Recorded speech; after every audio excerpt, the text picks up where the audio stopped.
The film closely follows the basic plot of Dragon Quest V, with a few narrative adjustments. It begins with a 16-bit graphics of the original game, depicting the protagonist's birth and the abduction of his mother, Mada. The early events of his childhood are quickly summarized, including his first encounters with Percy, Bianca, and Nira, as well as his acquisition of the Dragon Orb. After this brief recap, Luca encounters a stranger who asks to see the Dragon Orb, which he shows, before swiftly retrieving it. Shortly after, Pancras, his father, summons him. Later, while Luca and Prince Harry chat outside Coburg Castle, Bishop Ladia's minions kidnap Harry, prompting Pancras to attempt a rescue. However, Ladia appears, capturing Luca and forcing Pancras to sacrifice himself in a brutal battle with his generals, Con the Knight and Slon the Rook. Before dying, Pancras urges Luca to find and save his mother, revealing that she is still alive. Ladia then enslaves both Luca and Harry.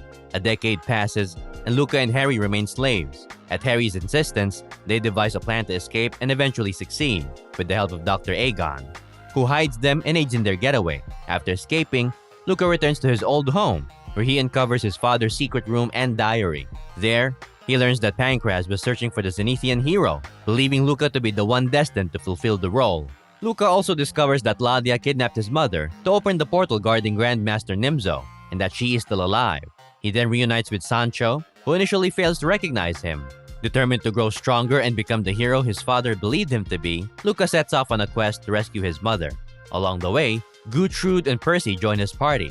Luca travels to the Briscoletti estate in search of the Zenithian sword, a weapon that only the chosen hero can wield. There, he learns that Rodrigo Briscoletti is seeking someone to defeat Bjorn the Behemoth, and is offering his daughter Nira's hand in marriage as a reward. Though uninterested in the marriage proposal, Luca accepts the challenge, as Bjorn possesses the Zenithian sword. During his stay, Luca reconnects with Nira and recalls their childhood together. Bianca also reappears, reminding Luca of their shared past as children. Bianca offers to assist Luca in his quest to defeat Bjorn, believing that once Luca wields the Zenithian sword, he will fulfill his destiny as the legendary hero. Together, they sneak into Bjorn's lair, but accidentally awaken him. Despite this, they manage to retrieve the Zenithian sword, hoping its power will allow Luca to defeat Bjorn. However, Luca is unable to wield the sword, and they attempt to flee. During the escape, Luca notices Bjorn's weak point, and with Bianca's help, he ultimately forces the giant to surrender. After defeating Bjorn, Luca earns the right to marry Nira, but before the wedding, a mysterious old woman appears and suggests that Luca's true desire is to marry Bianca. She gives him a potion to reveal his heart's real intentions. Upon drinking it, Luca realizes he truly loves Bianca. He informs Rodrigo, Nira's father, of his decision, and Rodrigo accepts it. He jokingly pretends that they had a disagreement. Luca then proposes to Bianca in a tavern, and she happily accepts.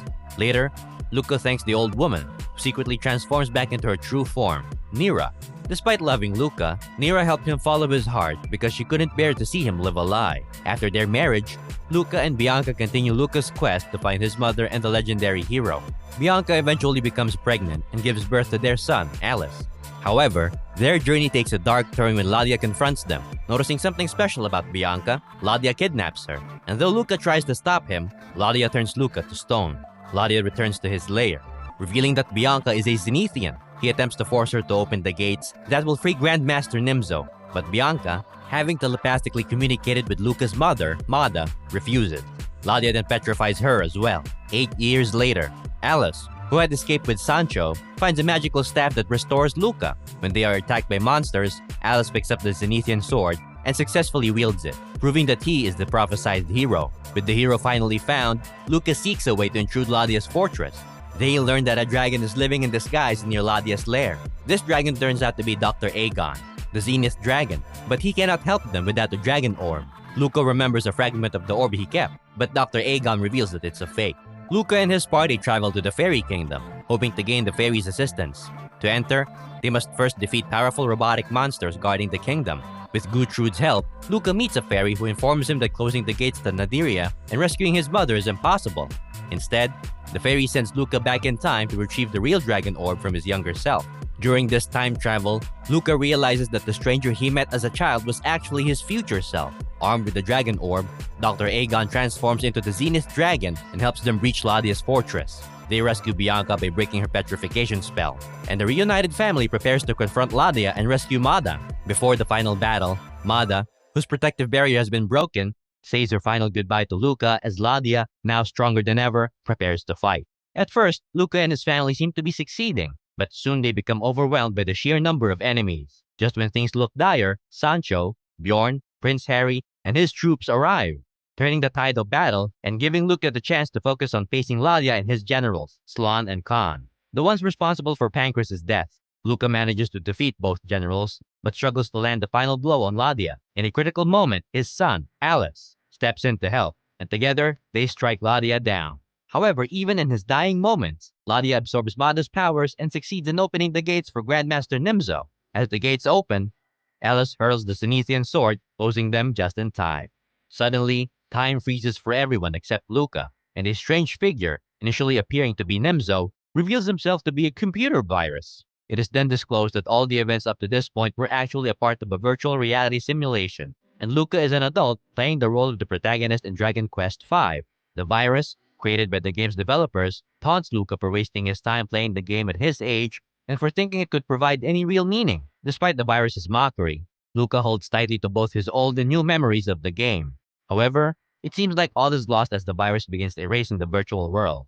At that moment, Gertrude appears and, in an unexpected twist, begins talking, revealing that he is actually the antivirus program of the VR game. He presents Luca with a sword resembling Erdrick's sword. Armed with this new weapon, Luca launches an attack on the virus. Though the virus tries to defend itself, merely touching the sword triggers its purge, and the virus is ultimately destroyed. With the virus gone, Luca returns to the final stage of the game, as if he had personally defeated Nimzo. Now at peace, Luca and his family journey back to his kingdom, while Gertrude, having completed his mission, departs. When the game is finally completed, Luca is left with memories of the adventure, an experience he'll treasure as the time he truly became the hero who saved the world.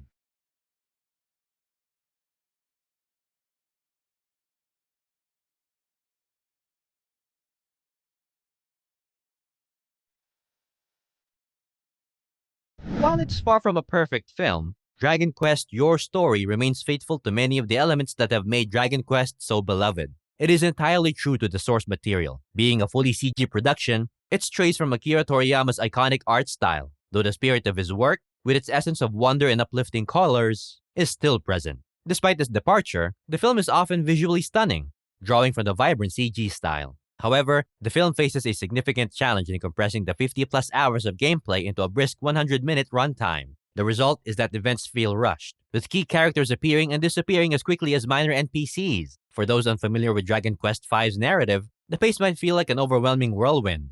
That said, Your Story could still be a good introduction for anyone curious about the Dragon Quest series, as it retains the essential qualities that make the franchise so endearing. Despite its condensed narrative, the film is full of the warmth and humanity that define Dragon Quest, telling its story with flair, energy, and a touch of gentle melancholy that gives it emotional resonance. Thank you very much for watching the whole video. And if you have a movie or TV show that you want us to cover, just comment it down below. We'll make a video of it in the future.